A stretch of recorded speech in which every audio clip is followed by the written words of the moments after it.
My name is Sam. And I'm Erica, and welcome to the Crossing the Raging River podcast.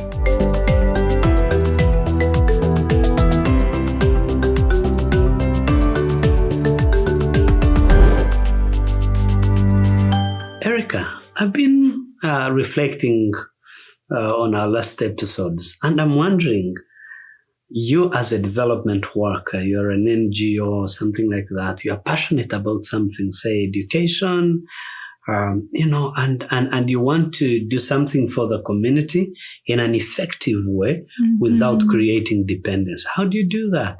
We're going to be going deeper in that today as we're going to be unpacking the ABCD approach. But do you remember the last story I shared with you last time at the end of our last episode, where we talked about how someone came and they were passionate about malnutrition and they went into a community and they found families that were doing well.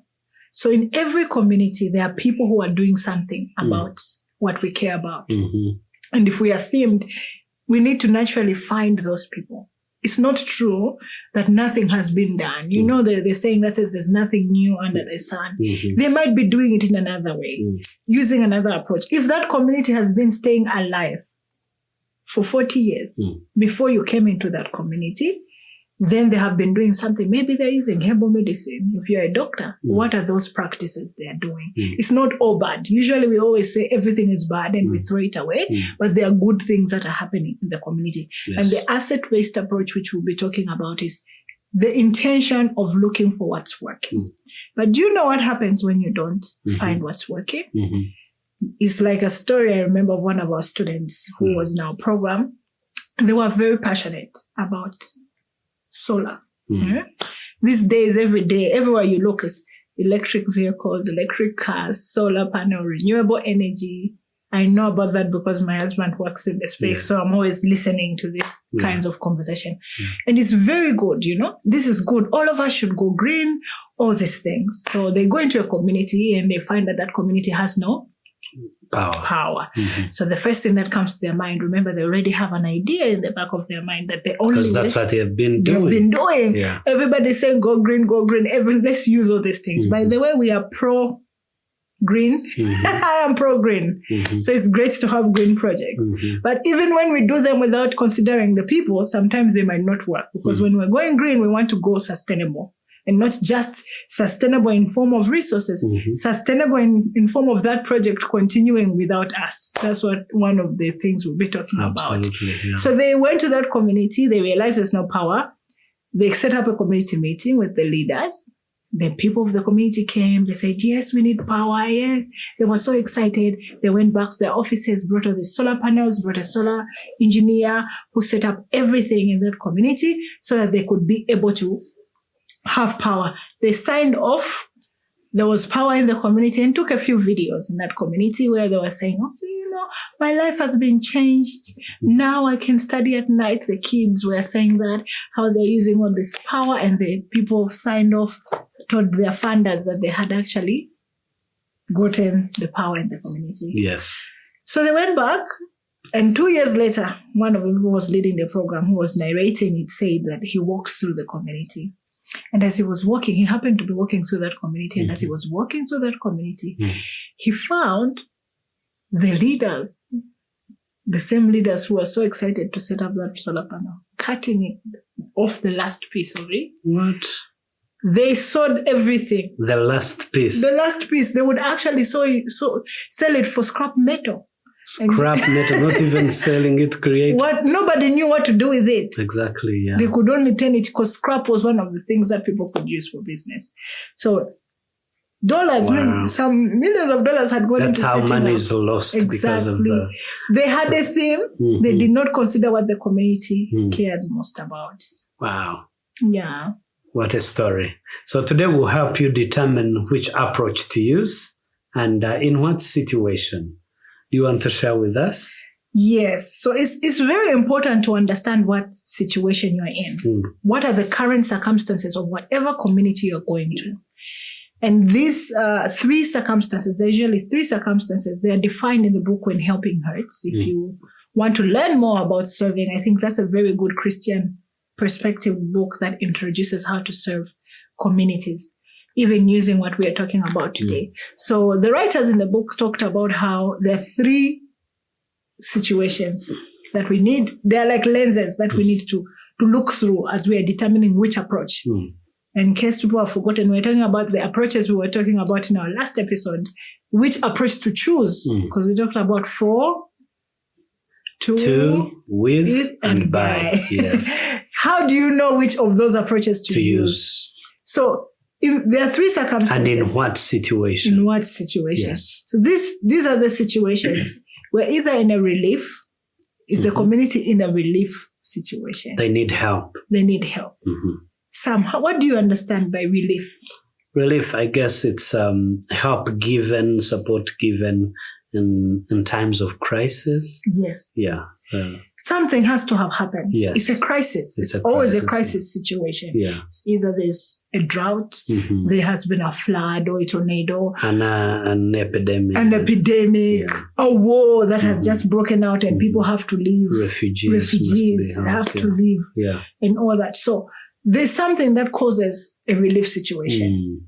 And how long should your solution be when it's a relief situation? Short term. Short term. Because it's needed there and then. It's needed there and then. It's short term. Something has happened. There needs to be a short term solution. So what can we gather together so that we can now support these people? In other words, relief is short term. Yes. And life saving. Life saving, exactly. Something must have happened. So then you do. Under that, I think the right model to use is the 2 model. The medical model, you have to act quickly and then go and give these people. So actually the 2 model is not wrong. Yeah. It depends on the situation which you are taking us through. Exactly. So in a relief situation, you need to use the approach, the model. Yes, exactly.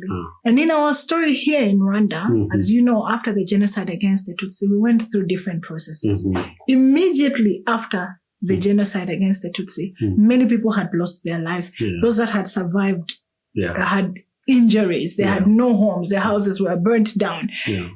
People were displaced. They were displaced.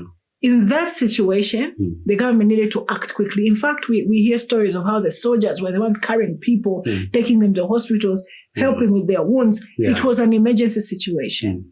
That's how they acted. They had to use. There was no time to discuss what do you want to do. It was how can we save engage the community. To engage the community. So people that's what were hurting.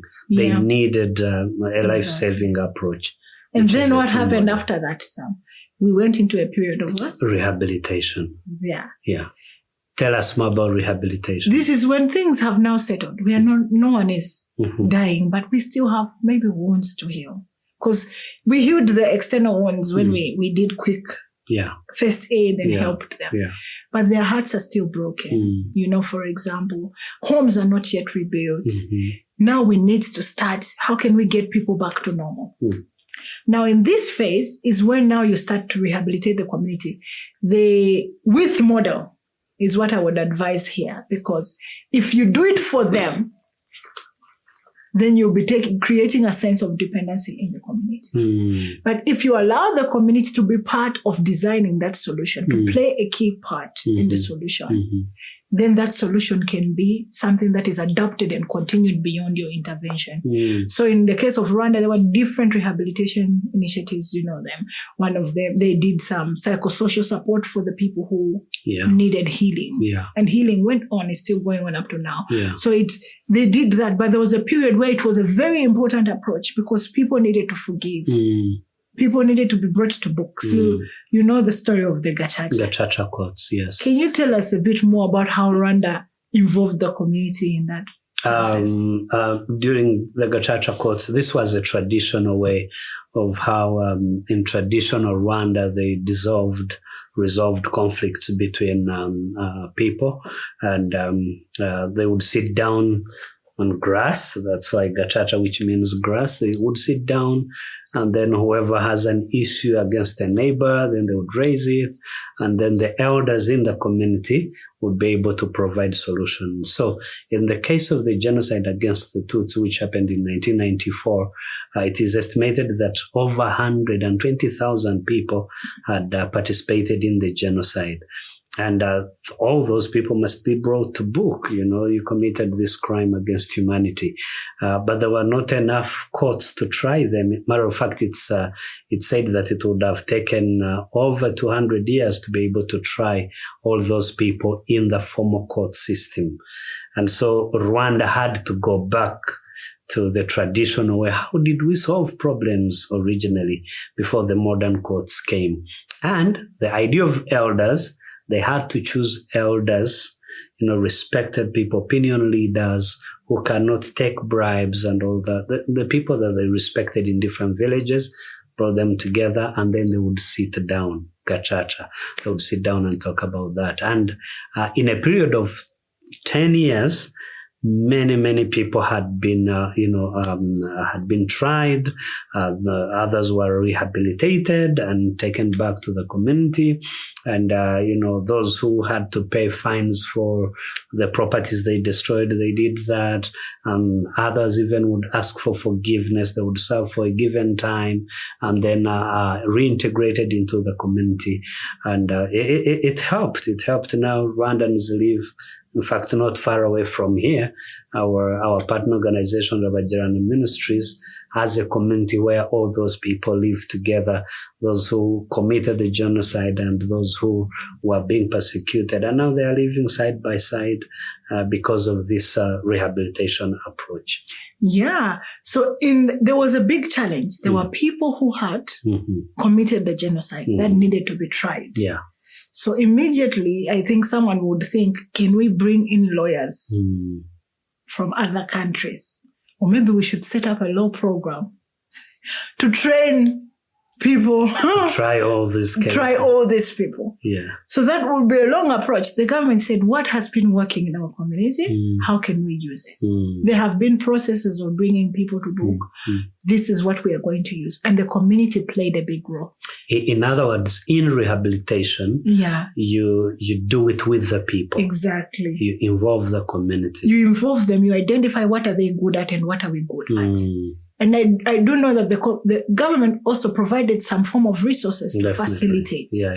But then most of these conversations were happening within communities. Exactly. So this is another way of doing things. When you're going to a community, find what is working and then build on that. That's what they've done. You build together a justice system that works for your community. Just like it worked many years ago, and now it served the purpose. There is stories of its working in different communities. Yeah. So after the rehabilitation process, we are now enjoying development and peace in Rwanda. We're in a place of peace. If you come to this nation, you see we host games. We have international guests coming, many things. But if we read up about Rwanda, sometimes we might find that it's being defined as a very poor country somewhere. You know that, right? On a list somewhere. So someone might say, oh, I'm going to Rwanda because it's a very poor country. And then we need to do what? To go and give them relief. Just because I have read somewhere that they're a very poor country without understanding that we are now in a state of development. We are no longer in a state of receiving relief. Exactly. We are now in a state of development. What is happening in Rwanda? We do have some few disasters here and there. It's not a perfect country, but we are now in peace. We're in a state of development. So what's needed when we're in this state of development? This is when you work using the buy method.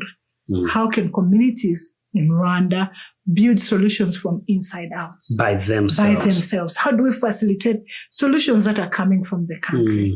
And I do know that the president of Rwanda does a very good job in pushing us to do that. Yes. Funding our own things, There is resources, by the way, in communities that we never know about. It's because we never step back to learn about what's in that community. We always assume by the labels that have been placed on them that there is nothing that they can do for them. And in most of the leaders that come to the Abundant Leadership Institute, some of their countries have never gone through what Rwanda has gone through. Some of them have always been in development. And yet, they are relief They are doing agencies. relief. Exactly. Many NGOs, many organizations, many churches are taking relief solutions in development circumstances. Say that again. Many organizations tend to take them because it's one of the easiest things. They are taking relief in a situation of development. just because people, I remember a story in one of the classes where an Ethiopian student, their organization works to serve people who have been living in slums in the city for a long time, not slums, around trash. I don't know what they call that, garbage. Those families have lived there for a very long time. But we do know that the nation itself is one of the only African nations that has never been colonized. So they have largely been in development in terms of a state. Yes. So then when I asked her, what do you do for this community? They said, we have to give them food. We have to give them clothes. And I asked them, how long have you been doing that? Have you ever had it? Has there anything ever happened that has caused you to decide that food and clothes are the right things? And when you do it, have they left the streets? No. Year after year. There have been people who are proud of having supported a family by giving them everything for 3 generations. They support the parents and their children and their children's children. And their children's children. And they're like, we are so happy, we are committed to giving this. But then we have disabled that community by giving them the wrong approach. That begs the question, what happens when we use the wrong approach? If you use development, for example, in a state of relief, it's not applicable. People need emergency. Someone cannot be wounded and you're telling them, okay, let's sit and discuss and work on something that is important for us. If we use development, relief in the state of development, which many organizations are doing, we create dependency. People begin to depend on us and even the little things they can do, because in a state of development, every person can contribute. In a state of relief, people need to be supported. They need to be helped. Yeah, they need to be helped. So it's important to really understand that. So that's what actually ABCD is about. Yes. Know which approach to use. And when people are in the state of development, now use development, empower the community, use ABCD approach. Exactly. And do it with the people. And let me just share that sometimes it's hard to make the shift. I do know that. Remember what we had said in one of the episodes, that the first thing you do in the community will determine how they look at you. Yes. So if you started by giving, many of us are serving in countries where it's development. We look back and there's no disaster. And we have been giving free things, giving money, sending all these things that we want to do. Sometimes it's hard to make the shift. And I know a story of someone a leader recently reached out to me and he told me, how can I get the schools that we are serving to begin to contribute more? And I asked him, how have you been doing it? No, we've been providing all the materials. They have a program for the students and they provide all the materials for them, like the books that are needed for the program. They pay for some facilitators who have to go and visit those schools. Although they teach the schools how to do it, the schools have largely depended on them to make sure that they have all the materials they need. Interesting. So now he's like, we're thinking of reaching many people. So they don't want to go and give more materials to the schools that they have been giving. They want the schools to be able to print print their own materials and continue. And support the facilitators. But the schools are not willing anymore because they said, what? You have already been doing this for us. The first approach matters. We have already been giving. And news spreads fast. If you've given in this community, they will know in the other communities that you're an organization that is giving. So the first thing you do, you need to make sure you're clear. Is this something sustainable in the long run? Are we always going to be there in this community to provide these things for them? Especially if we must scale up. Exactly. How can we scale up if it's not sustainable in the first place? Exactly. Because now they will be stuck in that community since the resources they would have used to move into another community, either they choose that the other schools stop working altogether, the old schools. Don't you think it could be a result of looking at what we need? We don't have this. These guys are coming to provide this and that. And I've sat in several of your classes when you're talking about the glass being half empty, half full. Share with us more about that. That's where the ABCD, the asset-based community development approach, starts from, actually. And if I were to provide a definition for the asset-based, because we keep saying ABCD stands for asset-based community development. Yes. And it's an approach or a way of working where the communities lead their own development. What we kept talking about, where the buy model is where communities lead their own development. By doing what? By identifying, mobilizing, and connecting, putting together the assets. When I say assets, it's the resources that they have in the community, the capacities, the knowledge, all these things are already existing in the community. How can they mobilize all that in form of action so that they can bring a change in their own communities? So for in the ABCD, it's a conscious effort to focus on what is right. So when you're talking about the half full glass, this is an example. It is not exactly half full, but the half full glass. Thank you very much. You know what many organizations, they look at that glass and this glass, and when we look at the community, we are like, this community does not have A, B, C, D, E, F, G. So we are focusing on what's not there. The empty piece. The empty part. This community is poor. When we label people as poor, we are focusing on what is not there. When we label people as disabled, or as underprivileged, marginalized, never reached by anyone, all those are labels that we place on people that make us focus on what is not. What is missing. And you know why we do that? We look from our lens of privilege.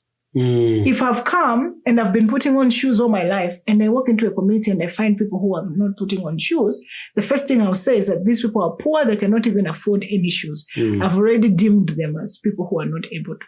And maybe they don't put on shoes because that's what works in their community. They have to walk around to do something. It helps them in a way. Nobody ever thinks about why aren't they doing this. The first thing is to give before analyzing. Let's give shoes. So it's about the perspective that you look. And ABCD is the conscious effort of looking at what's strong. What does this community have? Communities have resources. Communities have passions. Every person you ever meet, despite the labels we put on them, they have gifts.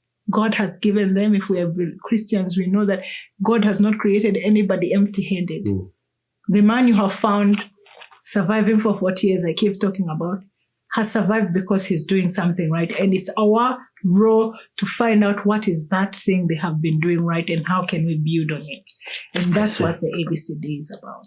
Amazing. So in other words, to our dear listeners, so when you focus on what is missing, you create dependence. Yes. And ABCD focuses on what is available, and that creates ownership and then development as a result of that. Yes. And it starts by truly believing in the people that we are serving. Yeah. In this episode, we learned that not every model fits in every situation. It depends on the situation. However, we've also noted that ABCD fits in the development. If we want real development, then that's where ABCD applies, and not in a relief situation. So, Erica, what would you say in conclusion?